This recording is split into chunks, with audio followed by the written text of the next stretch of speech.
Добар ден, почитувани, стартува најновата Телма амбуланта. Денеска ќе зборуваме за женското здравје. Во нашето тело живеат огромен број бактерии кои придонесуваат за човековото здравје. И во матката и вагината има низа микроорганизми, која е нивната улога во однос на женското здравје.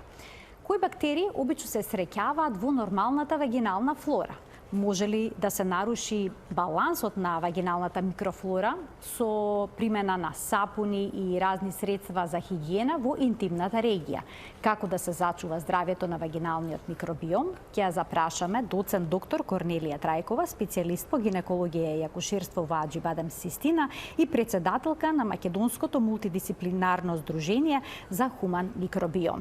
Ќе погледнете блок реклами, а веднаш потоа следува навистина интересно издание.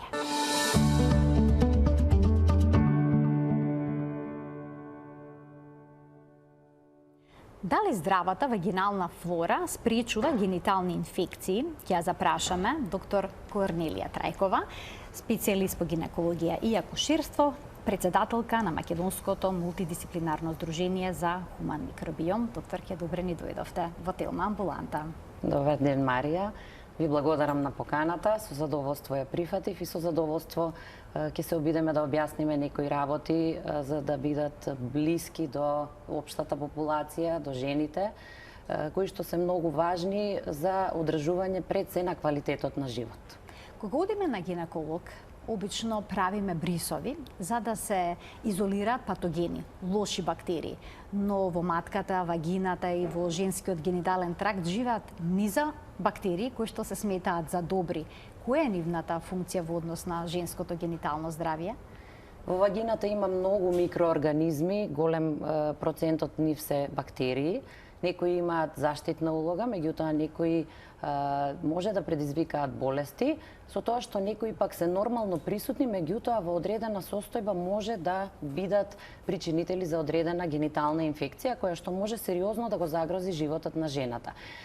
Постои една традиција со години наназад во гинекологија, односно гинеколошка пракса, да се земаат микробиолошки брисеви кај жените. Дали е тоа по индикација, дали е во тек на бременост, дали има некаков проблем, меѓутоа оние стандардните брисеви кои што се практикуваат да се анализираат години наназад, се 4, кога зборуваме за микробиолошка анализа, се зема брис од вагината, од грлото на матката за анализа на патогени бактерии, за културелно исследување. Се зема уште еден бриз во кој што се бара дали има присуство на уреаплазма и микоплазма и четвртиот бриз е за хламидија трахоматис. Меѓутоа оваа традиција полека се менува, така да некогаш не е доволно да се земат само тие микробиолошки брисеви, туку има потреба да се направи и нешто дополнително. Од друга страна, овие брисеви може да бидат негативни, може да бидат комплетно во ред, меѓутоа жената да има повторно некакви проблеми, да има клиничка слика на некаков дисбаланс, инфекција и во тој случај се потребни или дополнителни анализи или терапија врз база на клиничко истражување, односно на клиничка слика или некаква терапија која што можеби во случај на негативни брисеви се покажала дека може да има позитивен ефект. Не мора секогаш овие причинители кои што ги бараме и кои што можеме да ги докажеме со стандардните микробиолошки анализи да бидат причина за генитална инфекција. Постојат многу други состојби. Сега од овде доаѓам до она што е многу важно и веќе се надевам на најголем дел од женската популација е јасно дека вагината е богата со многу микроорганизми и многу е важно одржување на таа нормална флора. Можеби гледачите се повеќе запознаени со нормална флора на цревата. Кога доаѓа, тоа е нешто слично како кога доаѓа до дисбаланс на цревната флора, па се карактеризира со диареја. Ова е некаква слична ситуација со дисбаланс на вагиналната флора, која што може да даде одредени клинички симптоми кои што не мора да бидат многу страшни за животот на жената, меѓутоа се страшни за квалитетот на животот на жената, затоа што имаат специфика да се повторуваат, и покрај дадените третмани, и покрај дадените испитувања кои што може да бидат комплетно во ред. Сега веќе се оди кон некои понови испитувања, кога бараме целно одреден микроорганизам, ако е тоа од значење. Меѓутоа, никогаш не можеме да направиме комплетна анализа за кој може да биде причинител на инфекција или кои бактерии ги има. Кога бактериите во вагиналната микрофлора се во некаква рамнотежа, прават ли тие бариера? Спречуваат ли да навлезат патогени организми? Спречуваат ли развој на лоши бактерии?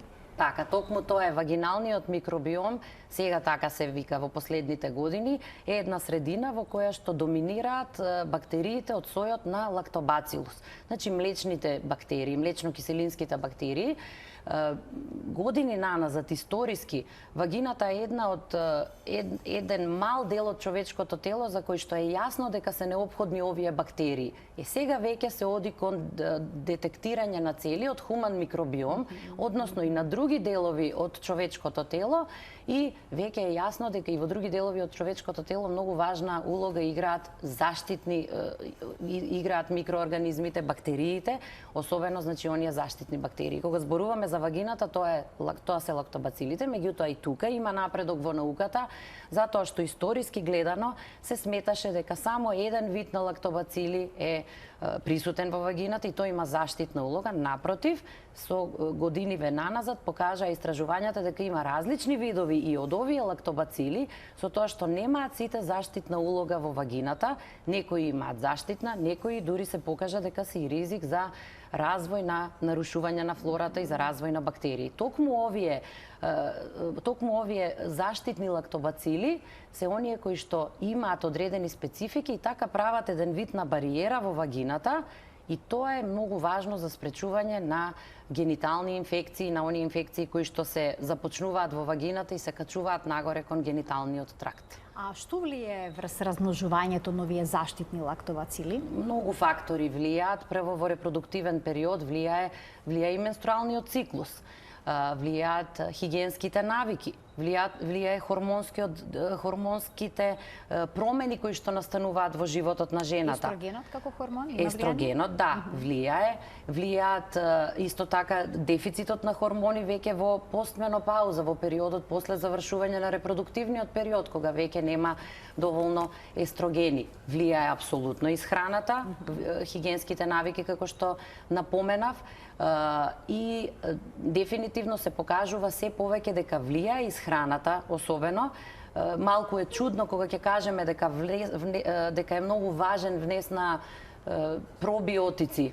Многу е модерно тоа, може би ќе звучи малку и како веќе нешто што постојано го слушаме, па сме малку скептични колку тоа на вистина има внимание. Но сега кога се зборуваме за вагинален микробиом, може ли пробиотик испиен преку уста да влијае на гениталиите? Така, тоа е малку чудно, меѓутоа фактите говорат дека колонизирањето на вагината започнува, односно клучна улога во колонизирање на вагината уште во почеток на репродуктивниот период има цревниот микробиом. Тоа е во најголем процент од хуманиот микробиом, значи цревата се тие кои што се најбогати со бактерии. И токму неопходно е да биде богат цревниот микробиом со заштитни бактерии за да се овозможи правилна колонизација и на вагината. На кој начин тоа се случува не е многу јасно. Дали е по некој пат континуирано, дали е на друг некој начин, тука тоа е големо поле за истражување, има многу теории, меѓутоа факт е дека тоа е клучниот предуслов. И затоа ние кога се студираме со пациентки кои што имаат постојано таква нарушена флора, поизразен исцедок вагинален, такви непријатни симптоми, а гинеколошките анализи покажуваат дека скоро се е во ред, во тој случај препорачуваме внесување континуирано на суплементи со пробиотици, меѓутоа и малку модифицирање на исхраната. Со секојдневната исхрана треба да се внесуваат пробиотици. За се размножат всушност овие заштитните лактобацили. Така, да се размножат и да се проблем е помогне. во нормалната микрофлора, тогаш би можел да се најде и некој патоген? Сигурно. Има ли кандида, да речеме, Има во мали кандида. количини во Да. нормалната микрофлора? Може да има во мали количини кандида, точно, и тоа е исто големо поле на истражување, тоа е микобиом. Значи веќе треба да се истражат и оние кои што се нормални габички кои што може да се сретнат во вагината. И токму кај жени кои што имаат рецидивантни инфекции, повторувачки, инфекции со кандида, треба да се направи испитување дали навистина таа кандида предизвикува некаков клинички проблем и со некои алтернативни методи да се обидеме да низината концентрација се намали и не доаѓа во ситуација да прави проблем. Дали составот на вагиналниот микробиом, на вагиналната флора, се менува во текот на животот, да речеме од раѓањето па низ пубертетот па до староста? Така, се менува ли составот? Составот се менува, вагината се збогатува во тој кога почнува репродуктивниот период на жената, тогаш е веќе битно да има многу лактобацили, се менува и циклично, како што напоменав, со менструалниот циклус, крварењето нормално ја нарушува до одреден степен вагиналната флора и затоа некогаш препорачуваме веднаш по завршување на менструација да се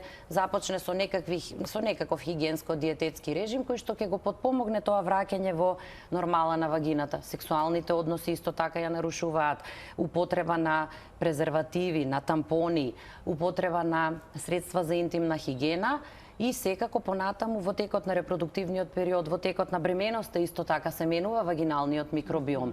Нема менструални циклуси тогаш, жените едноставно стануваат во тој период можеби по-чувствителни на нарушување на флората, односно по-чувствителни на инфекции. Тука треба да бидеме многу внимателни од почеток на бременоста до крај на бременоста за следењето, да се потпомогне некогаш со средства кои што ќе го стимулираат брзо нормализирање на вагиналната флора. Наведовте навистина бројни фактори кои што влијаат врз вагиналната микрофлора, а што е со антибиотиците? Знаеме дека ако пиеме антибиотици ќе ни се наруши цревната микрофлора, но ќе влијае ли тоа и врз вагиналната микрофлора? Секако дека влијае врз вагиналната микрофлора. Затоа во периодот на третман, антибиотски третман, препорачуваме дополнително да се пијат, пак ќе кажам, пробиотици, дури и суплементи во тој период, додека се зема антибиотската терапија, па истото тоа да се продолжи 1-2 недели, па дури 1 до 2 месеци по прекинување на антибиотската терапија. Освен тоа, како подршка може да се препорача вагинални препарати со млечна киселина или со лактобацили, со оние млечно-киселински бактерии кои што ќе помогнат брзо враќање во нормала на вагиналната флора. Дали е нормално вагината да има специфичен мирис? Не треба да има специфичен мирис, може да има малку киселкаст мирис секретот, меѓутоа сето она што отстапува од тој тип на мирис треба жената треба да се јави на гинеколог и да се направи. Има ли нешто што посочувате како проблематично кога станува збор за мирисот? Значи, она што е најинтересно, жените и што можат да го приметат е она еден лош специфичен мирис на риба. Не мора да значи дека има инфекција сериозна, меѓутоа тоа е одраз на една состојба која се вика бактериска вагиноза. Што се случува? На почеток, кога доаѓа до дисбаланс на вагината е нормално кисела и затоа вела може да има еден дискретен мирис на кисел мирис секретот. Секрет може да има и треба да има во репродуктивен период, меѓутоа треба да биде белузлав, млечен, да нема поинаква боја, да нема грудчиња и да нема непријатен мирис. Освен тој дискретен киселкаст мирис, меѓутоа доколку дојде до промена на тој мирис, може да е знак за она или вагинален дисбаланс или веќе бактериска вагиноза, за која што не постои специфичен причинител, има многу причинители на бактериска вагиноза, односно тоа е еден, да кажам вака, едноставно повисок степен на еден дисбаланс во вагината, кој што е и апсолутно предуслов за развој на други патогени и збуфнување на концентрацијата на патогените бактерии кои што можат понатаму да предизвикаат и посериозно заболување, односно инфекции и качување на истото кон горните партии на гениталниот тракт. Значи, доколку дојде до нарушување на вагиналната флора, голем е ризикот од бактериски инфекции и од габични, подеднакво? И бактериски и габични инфекции. За габичните инфекции има истражувања кои што велат дека и не мора да влијае киселата средина. Значи, габичната инфекција може да перзистира и во кисела средина, меѓутоа затоа треба да бидеме внимателни при третманот, вообичаено да се додаде и терапија кога се лекува бактериска вагиноза, да се додаде и терапија за лекување на овие габични инфекции. Значи, pH вредноста всушност е исто така исклучително важна, Така. за да имаме еден нормален и здрав микробиом. Сега како се лекуваат инфекциите кои што ќе се јават кај жената поради нарушен микробиом? Дали, доколку има бактерија, дали треба да се вземе антибиотик или пак треба да се земат пробиотици локално за да се нормализира вагиналната флора? Кој е пристапот? Има ли некои промени на тој план? Пристапот е прво е битно да се направи гинеколошки преглед. Доколку има јасни знаци за бактериска вагиноза, бактериската вагиноза повеќе и тој дисбаланс се дијагностицираат со гинеколошки преглед. Може да земеме брисеви и брисевите, како што напомена, да бидат негативни. И жените се во една недоумица и доаѓаат и велат брисевите се негативни, се ми е добро, ама имам непријатност, имам поизразен исцедок и така натаму, така да во тој случај може и да се даде терапија врз база на клиничкото искуство.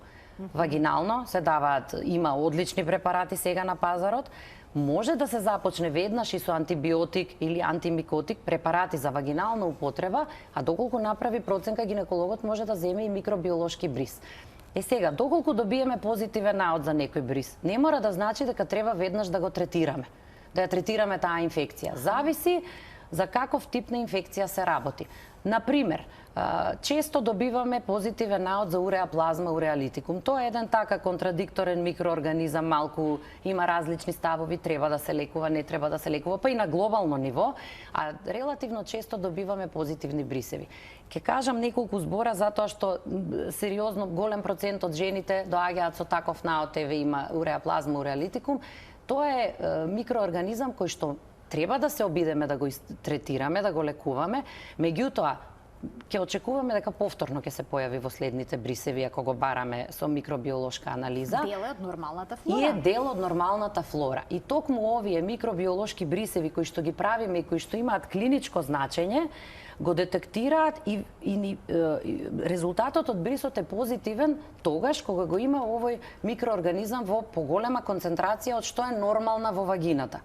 И тогаш се детектира како позитивен. И сега жените исплашени доаѓаат и повторно е позитивен наод и така. И така да во тој случај покрај најпрво нормално се прави обид за третман антибиотски, меѓутоа понатаму третманот би бил во правец на превенција на бактериска вагиноза, на нарушување на флората, затоа што токму тогаш доколку дојде до нарушување на флората, ќе повторно ќе се размножи, ќе се зголеми неговата концентрација. И има мноштво такви и бактерии, значи, добрите бактерии всушност не му дозволуваат да се размножуваат. Тој живее таму, значи, но не се размножува. Не се размножува и тоа е токму еден баланс, како на вага на едната страна се добрите бактерии, на другата страна се мноштво бактерии кои што се присутни во вагиналната флора и во дадена ситуација може да почнат да ја зголемуваат нивната концентрација и доколку се намали концентрацијата на добрите бактерии, тие лесно ќе ја зголемат нивната концентрација и ќе предизвикаат симптоми, нарушување од различен степен и доколку тоа не се третира, дијагностицира и третира на време, ќе премине во некаква посериозна инфекција, затоа што тоа е одлична подлога и за други бактерии кои што нормално не се присутни во вагината. А доколку жената нема никакви симптоми, а се изолира некој ваков патоген, микроорганизам, тогаш е прашање зошто се правиат микробиолошките анализи. Значи, пак ќе се... Еве, за време на бременост, доколку се изолира. За време на бременост, доколку се докаже, треба да се третира. И повторно ќе кажам, доколку се повторува инфекцијата, зависи дали секогаш треба да се третира. Ќе започнеме еднаш со третман, зависи во кој период од бременост и може би подетално да ги следиме и анализите што ги земаме од микробиолошкиот, односно оние примероци од вагиналниот секрет, па дали навистина таму има некаква инфламаторна реакција или не и дали навистина има причина да се третира тоа или не. И понатаму нормално таа информација ја даваме на педијатарот кој што ќе го прифати новороденчето за да знае уште од почеток да преземе одредени активности или. Но превентивно не се прават брисеви. превентивно брисеви во тек на бременост се прават. Не зборувам за период на бременоста, воопшто кога одиме на гинеколошки преглед, не се препорачува да се направи така, вообичаено превентивно, да видиме што имаме. Да, редовниот гинеколошки преглед опфаќа ПАП тест и сега и гинеколошки ултразвук. Доколку има потреба може да се земате микробиолошки брисеви. Меѓутоа тоа не мора да биде дел од редовните гинеколошки контроли. И сега има и многу други микробиолошки анализи кои што се воведуваат. Ние ги споменавме само оние конвенционалните, старите кои што се пак ќе кажам нешто што го практикуваме многу одамна, меѓутоа има многу нови анализи со PCR метода се бараат било какви различни причинители во текот на репродуктивниот период кај девојчиња во менопауза, значи зависи што е потребно да побараме и во тој случај правиме анализи за тоа што е потребно кај одреден индивидуум. Меѓутоа тоа е индивидуален пристап. Нока е здрава жена доколку случајно се изолира некоја бактерија која што не дава симптоми, во тој случај може да се направи обид за антибиотски третман, меѓутоа повторно да се направи контрола и да се види дали таа е навистина причина за инфекција. Пак ќе кажам, битно е зошто се зема микробиолошкиот бриз. Ќе се задржиме уште малку на пробиотиците. Има вагинални пробиотици што се земаат преку уста. Што им советувате на жените како што ќе заклучите дека имаат нарушен микробиом вагинален, нарушена микрофлора? Што е подобро? Жените и сами може да детектираат, значи кога веќе ние советуваме кога ќе приметат дека има некаков поизразен исцедок, не типичен, може веќе и сами да стават препарати кои што се широко достапни по аптеките и кај нас, кои што содржат млечна киселина и некои пробиотици. Зошто млечна киселина? Млечна киселина затоа што таа ја закиселува вагиналната средина и помага доколку е намалена концентрацијата на лактобацилите, прави една средина која што ќе помогне и на лактобацилите да ја зголемат концентрацијата, тие да се размножуваат повеќе и да се спречи инфекција од овие потенцијално ризичните кои што нормално ги има во вагината. А и самите лактобацили создаваат млечна киселина и тоа е еден од начините на одржување на кисела средина во вагината. А инаку, освен овие препарати за вагинална употреба, кои што сега пак ќе кажем ги има во форма на гелови, во форма на таблети, во форма на капсули, може да се земаат и орално пробиотици од време на време. Нормално какви пробиотици, бидејќи на пазарот има цела палета, најразлични пробиотици. Важно ли е што содржат тие пробиотици? Важно е за репродуктивно, за генитално здравје, е важно составот на пробиотиците, затоа што многу студии години наназад веќе покажуваат дека неколку видови на лактобацили се клучни за одржување на репродуктивното здравје и кога бараме пробиотици треба да бидат точно пробиотици кои што ги содржат тие видови на лактобацили. Значи не се исти пробиотиците кои што се ги користиме за диареја, кои што содржат пробиотици од некаков тип што се важни за здравјето на цревата, и овие што се битни за вагиналното здравје. Не дека тие што се користат за нормализирање на флората на цревата нема да имаат ефекти. Тие ќе имаат ефект, меѓутоа подобро е веќе кога можеме да избереме да бидат тоа пробиотици кои што содржат лактобацили, кои што докажано имаат позитивен ефект на вагиналната микрофлора, а особено кога се работи за вагинални препарати. Жените кои што се во постменопауза имаат проблем со сувост на вагината. Дали кај нив овие пробиотици би можеле да го променат овој проблем и да ја нормализираат вагиналната микрофлора? Може да помогнат секако, меѓутоа она што е релативно ново и што се препорачува кај жените во постменопауза е употреба на препарати со хиалуронска киселина. И често препаратите со хиалуронска киселина се комбинирани и со млечна киселина. Дефинитивно има добар ефект, па дури во голем процент ја заменува употребата на естрогенски креми.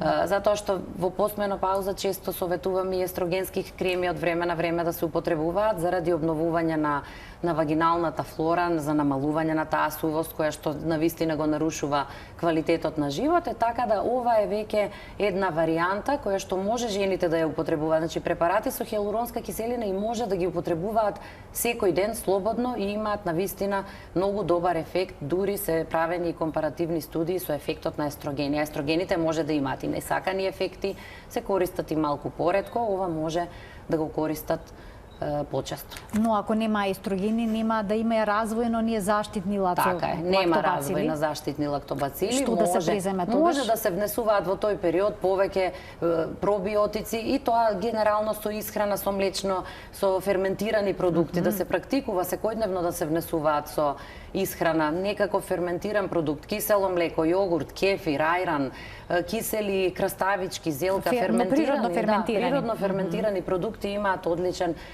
одличен ефект на целокупното здравје, па и на репродуктивниот дел. Да ги поканиме гледачите. Од овој момент почитувани емисијата ќе биде контакт на доцент доктор Корнелија Трајкова, гинеколог акушер во Аџибадем Систина, е гостинка во студиото на Телма и со неа зборуваме за вагиналниот микробиом и за женското, за женското здравје. Начинот на хигиената, доктор, исто така многу влијае врз балансот на вагиналната микрофлора. Како да се одржува хигиената во интимната регија? Дали е прифатливо да се користат сапуни? Да, тоа е дилема, вечна дилема. Прво и основно е сите девојчиња уште од детска возраст мајките се должни да ги научат како треба да се бришат после одење во тоалет.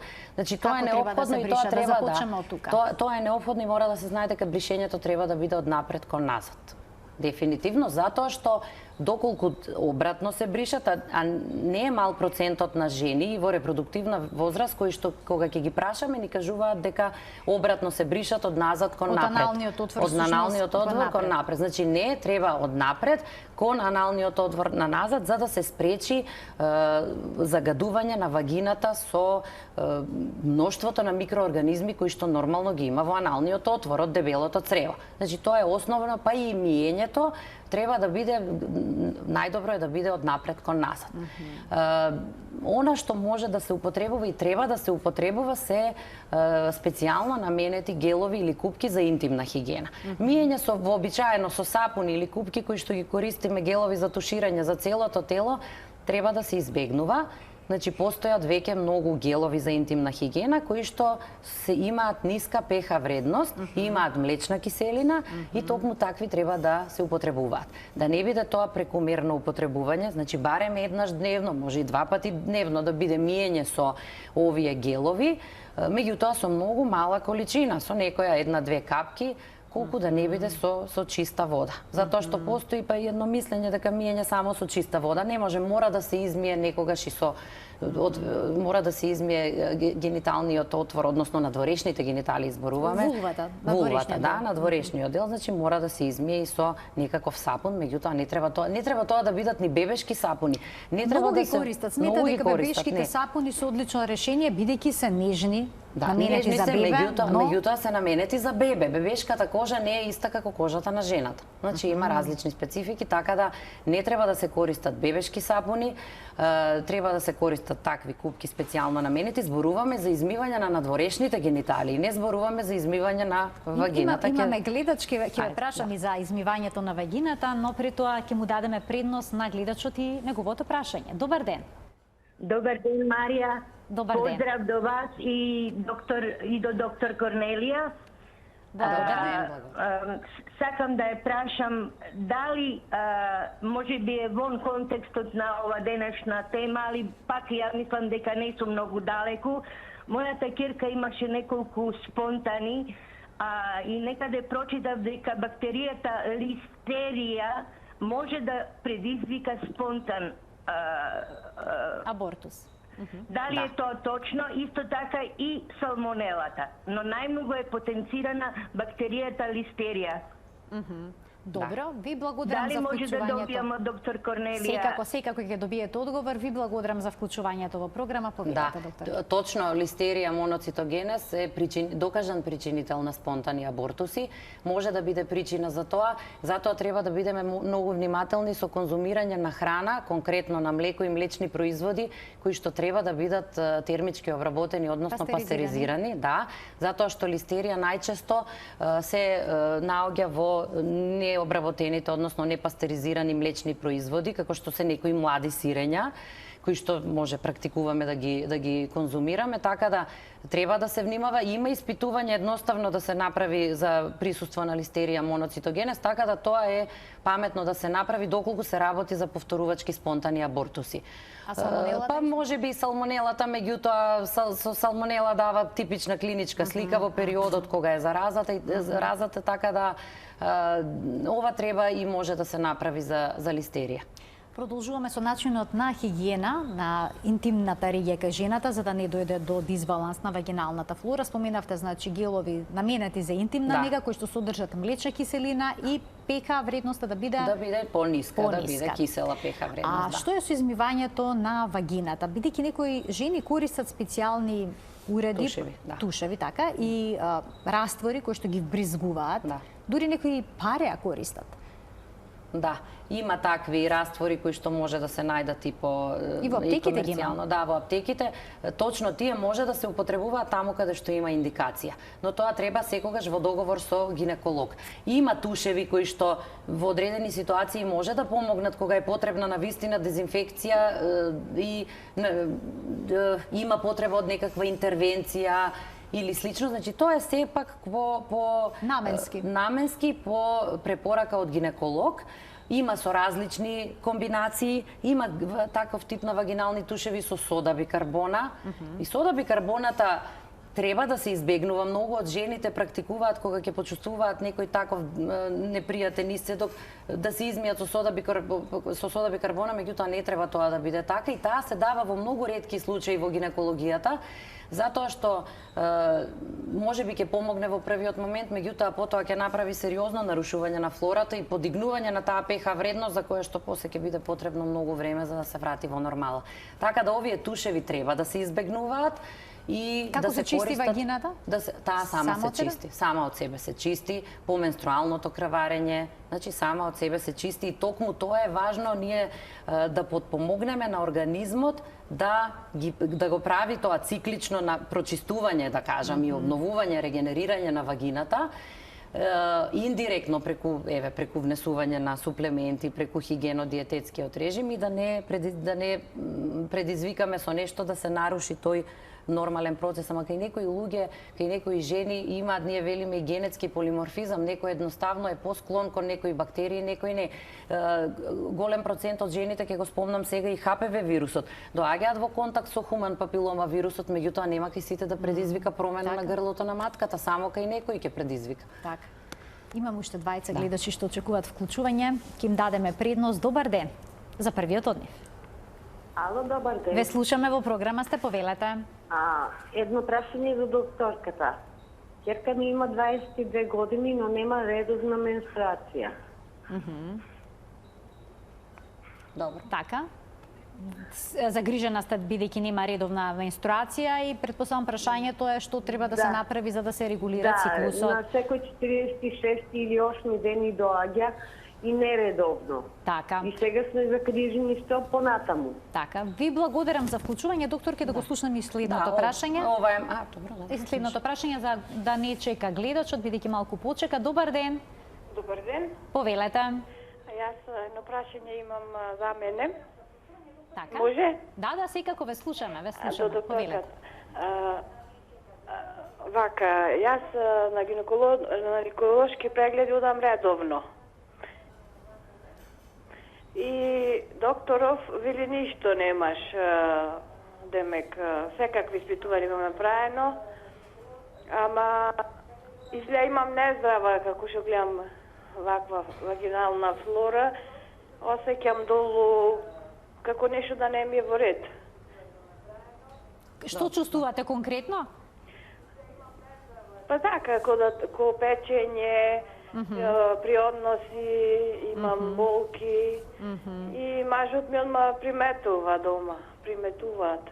Така. Па ви интересира што можете да направите во вашиот случај. Така.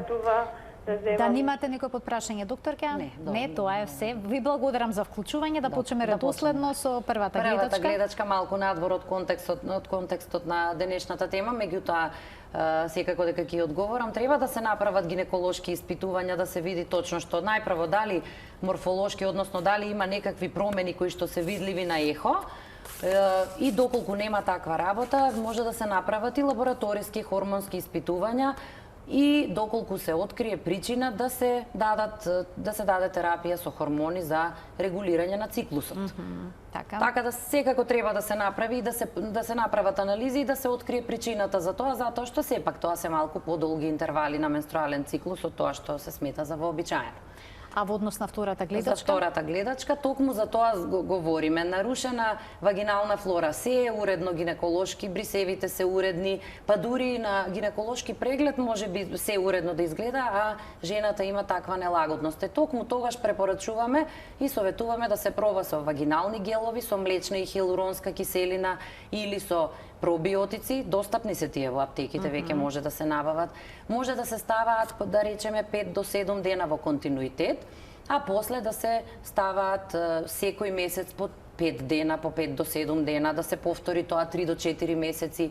Може исто така да се ставаат веднаш по прекид на менструалното крварење првите денови, затоа што тогаш е ризикот најмногу да се наруши флората, секако од користење на тампони, од користење на влошки, може да се става веднаш по сексуален однос, исто така или следен ден по сексуален однос, да се стави некој од овие гелови кои што ќе потпомогнат да се нормализира флората. Сега има веќе и креми и гелови за надворешна употреба кои што се аплицираат и дополнително се ставаат на кожата на надворешниот дел, тука да го намалат тоа пецкање, тоа чувство на иритација. Значи има решение за проблемот. Имаме уште еден гледач. Добар ден. Добар ден. Добар ден за следниот гледач. Во денешната Телма амбуланта. Ало. Ве слушаме во програма, сте повелете. Сакам да ја прашам докторката. Сега пред на 9 јуни ми дојде менструален циклус. Ми траеше негде околу 10 дена. И сега пак се повтори на 26 јуни ми дојде и уште ми трае обилно. На која возраст? 44 години. 44 години, така. Ви интересира што би можело да биде ова. Ви благодарам за вклучување, повторно сме малку надвор од темата, но независно, значи може да се случат вакви нарушувања на циклусот веќе во овој период од животот, меѓутоа сепак треба да се направи ултразвучен преглед, гинеколошки преглед за да се види, можеби има некаква циста на јајник, можеби има некој, значи да се побара причина за тоа, дали постои некаква причина, а може да едноставно и дефицит на оние хормони кои што нормално се создаваат во текот на менструалниот циклус. На таа возраст обично очекуваат поретко да се добива менструалниот циклус, но може да се добива може и почесто. Може да се добие и почесто, меѓутоа доколку е обилно крварењето, да не се чекаат многу денови, сепак треба да се направи гинеколошки преглед за да се види која е причината за да не дојде до сериозна крвозагуба, затоа што некогаш и тоа жените знаат да го изигнорираат, да не дојде до сериозна крвозагуба со анемија.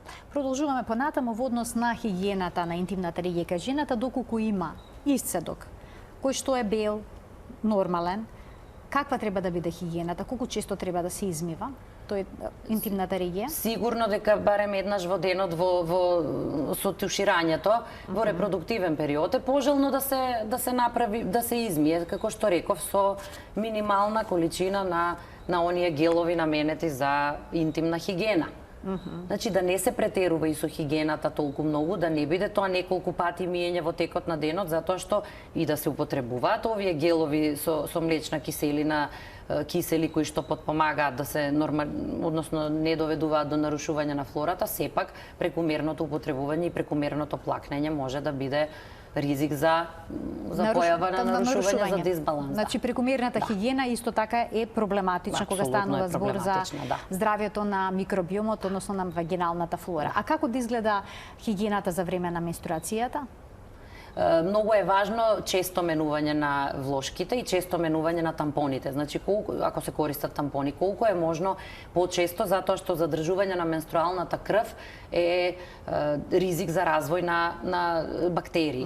Сега, може и туширање се препорачува. Во тој случај туширањето, измивањето треба да биде почесто само со вода. Значи, нема потреба, еднаш во денот нека биде и со овие гелови за интимна хигиена, меѓутоа не почесто, може да биде само плакнење со вода доколку има потреба и често менување на влошките и на тампоните. Во однос на влошките, имам едно прашање. Многу жени носат влошки за секојдневна употреба. Да. Смета дека на таков начин поедноставно се одржува хигиената. Да. Дали тие влијаат врз вагиналниот микробиом? Влијаат. Понекогаш и парфимирани. Да. Убаво мирисаат. Да. Влијаат за жал. И покрај тоа што тие се многу тенки, меѓутоа сепак има синтетика. Не може да бидат 100% памучни. Сепак се ризик за развој за одржување на влажна средина. И самата влажна средина е ризик за појавување на овој дисбаланс. Значи, некај секоја жена, некој може и повремено да се употребува сега. Добро, начинот на живот веќе бара некогаш, мора да се стави и секојдневна влошка сега, меѓутоа да не биде тоа во континуитет, да не биде тоа навика која што постојано се практикува. И да се практикува памучен веш, да се... Важно ли да биде памучен веш? Певи да бидат испрани на 90 степени или на 60 степени? Важно ли е тоа кога станува збор за микробиом? Ете, и тоа е во склоп на начинот на живот. Да, добро е да биде памучен вешот, меѓутоа нормално повремено се облекува и синтетски веш, да не биде тоа многу долг период, да не биде цел ден носење синтетски веш, значи да се намали ризикот од задржување на влага во тој дел. Исто како што препорачуваме на плажа да се менуваат костимите за капење. Да не се седи да со не се влажен, седи со со мокар. мокар, да не се седи со костим за мокар. капење. Особено на ова треба да внимаваат жените кои што се склони кон таква работа. Некои жени развиваат кандида во да. тој период, додека Да. се на летните одмори. Така, Значи, тоа е. еве го Затоа треба објаснувањето, едно од кој е објаснувањата ризикот? можеби нема многу да помогне, меѓутоа сепак да се направат некои промени во тие навики, можеби во некој степен би ги ублажило тегобите. Уште еден гледач ке вклучиме. Добар ден. Ало, Добар ден, во програма сте повелете. добар ден. Поздрав до емисијата и до докторката. Благодарам. Мислам дека сум директно вклучена на темата инфекција кај жената. Значи, јас повеќе... Ало, се слушаме? Да, ве слушаме, ве слушаме. Подолги години, речи се 10 години, имаме Шерихија коли, инфекција, која што не можам никако да ја исчистам. Антибиотици со пробиотици, не знам колку имам. Не знам колку имам испиено, веќе ми е досадено. Взимам од апотека деманоза, брусници, пијам течности, не знам веќе симптоми? што треба да превземам. Така, имате Сега симптоми? Симптоми, да, имам непријатен мирис на урината, печење, често мокрење, дури имам и неконтролирано мокрење. Аха. Сега последната, кога правев анализа, стрептокока, 70.000. Прв пат ова ми се јавува бактерија. На 63 годишна возраст сум, Така. да кажам на 23 години, 24 имав неколку спонтанни абортуси. Дали има некоја поврзаност, дали нема, не знам. Прашањето ми е дали може нешто да се излечат овие бактерии, како може, што треба Како да го решите проблемот? Така, ви благодарам Како да го за решам, вклучувањето. Овие инфекции кај жените знаат да бидат многу упорни. Многу упорни и повторувачки, со години, со симптоми повремено, па без симптоми да се ублажат и повторно. Гениталниот и уринарниот тракт се многу блиско еден до друг. И секогаш кога лекуваме инфекција на гениталниот тракт, треба да помислиме на уринарниот, а особено обратно. Ако има уринарна инфекција, секогаш треба да помислиме дека таа може да биде присутна во гениталниот тракт. Ешерихија коли е чест причинител на уринарни инфекции. Се случува таа да се некаде да остане во уринарниот тракт и покрај намалување, исчезнување на симптомите и во повторно во дадена ситуација да букне, да ја зголеми концентрацијата и да предизвикува вакви проблеми, па дури и нагоре кон бубрезите. Ова е повеќе област нефролошка, уролошка, значи сепак сигурно гледачката се консултирала и со уролози и со нефролози, штом толку време го има овој проблем. Гинеколошки може да се направат микробиолошки брисеви во периодот кога се третира доколку има симптоми. Мој совет е да употребува вакви гелови, пробиотици вагинално за да се спречи гениталната инфекција и она што е многу битно, може да се направи анализа од брисот во координација со микробиологот кој што би го гледал примерокот од бриз за да се види дали навистина постои таму инфламаторна реакција, дали постојат леукоцити, дали таа ешерихија доколку е присутна во вагината, треба да се лечи или може би е веќе дел од нормалната флора. Но секако кога има симптоми од уринарниот тракт, треба да се подпомогне вагината да не дојде до инфекција таму. А она што споменав за стрептокок, значи стрептокок група Б, доколку се работи за тој стрептокок, веројатно е тоа галактие, околу 30% од популацијата во светот, не знаеме точно кај нас, колку е, нема соодветни истражувања, е колонизирана. Жените се колонизирани со стрептокок во дебелото црево. Што значи колонизирано? Само објаснете ни. Значи, тој стрептокок се наоѓа нормално во дебелото црево, кај околу 30% од популацијата и во одредена ситуација може да се детектира, да се открие дека го има во одредена повисока концентрација во урината, во мокрачата, и тогаш треба да се третира. А всушност потекнува од дебелото црево? Потекнува од дебелото црево, меѓутоа жената не е целта да се излекува комплетно жената, целта е да се намалат симптомите, да тој се излекува од уринарниот тракт, меѓутоа треба да се внимава затоа што во иднина повторно може да се појави таква инфекција. Ова е особено важно за периодот кај на бременост и пред породување, кај жените што го имаат овој стрептокок, даваме профилакса антибиотска, значи спречуваме пренос во текот на раѓање на жената, за да жената не го пренесе стрептококот на новороденчето. Бидејќи бебињата се колонизираат всушност при породувањето со бактериите кои што се присутни кај мајката. Да, и затоа спонтаното породување треба да го предпочитаме во однос на царскиот рез секогаш и еден од тие, тоа е еден позитивен аспект за спонтано породување, затоа што новороденчето се колонизира со корисни бактерии кои што се многу важни за имунолошкиот систем понатаму. Така влијаат директно врз здравието на идната индивидуа. Заштитниот систем на индивидуата на новороденчето, на бебето. И моето последно прашање за денеска се однесува за оние срамни влакненца што ги имаме во интимната регија. Имат ли тие некаква функција, бидејќи сега е тренд да се отстрануваат? Влијаат ли тие на некаков начин врз вагиналниот микробиом? Токму така самата анатомија на телото го направила тоа, нели, да има срамни влакненца таму за да ја штитат интимната регија. Тие имаат заштитна улога, меѓутоа со трендот на отстранување веќе не знам дали има смисла да се дискутира на таа тема.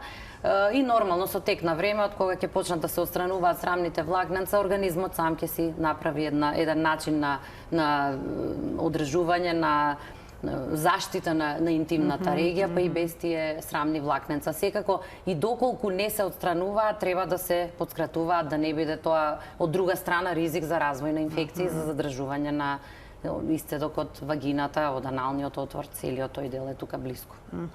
И моето последно прашање сепак ќе се однесува на стресот што секојдневно го живееме. Влијаат ли стресните ситуации во животот врз микроорганизмите кои што живеат во нашето тело, па и во вагината и гениталните органи?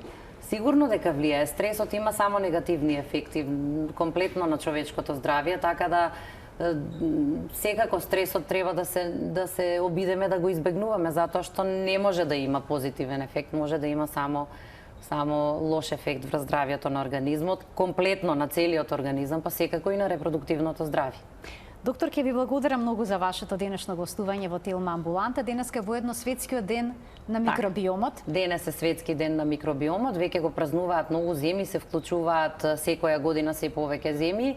Целта е да ги запознаеме, да ја запознаеме општата популација за тоа колку се важни овие бактерии кои што ги има и микроорганизми и други типови кои што ги има на нашето тело. Јас како гинеколог зборувам за репродуктивното здравје. Ние формиравме од минатата година и здружение во склоп на Македонското лекарско друштво. Тоа е Македонско мултидисциплинарно здружение за хуман микробиом. Почнавме со некои активности, веќе одржавме 3 состаноци стручни, за сега се членови само лекари, бидејќи е тоа склоп улов на Македонското лекарско друштво, меѓутоа со задоволство нашите активности веќе ги прошируваме, се вклучуваат и луѓе од други области, комплетно не мора да бидат тоа и здравствени работници, и едноставно еде така за подигнување на свеста, за запознавање на општата популација со тоа колку е важно да ги почитуваме тие бактерии и микроорганизми кои што се многу важни за нашето здравје. Така, кои што директно влијаат врз нашето здравје и нашиот имунитет. И само да напоменам уште нешто,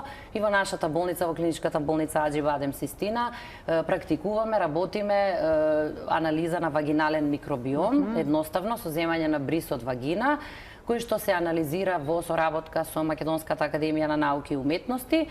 Тоа е едноставна процедура која што се препорачува кај жени кои што навистина има индикација, и ги бараме точно бактериите кои што ги содржи вагината, односно правиме анализа дали ги содржи оние заштитни бактерии.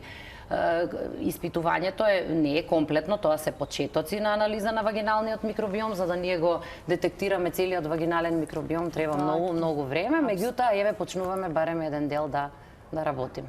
Ви благодарам уште еднаш за гостувањето и благодарам и на гледачите за вниманието со кое што денеска не следеа. Ви посакувам пријатен ден.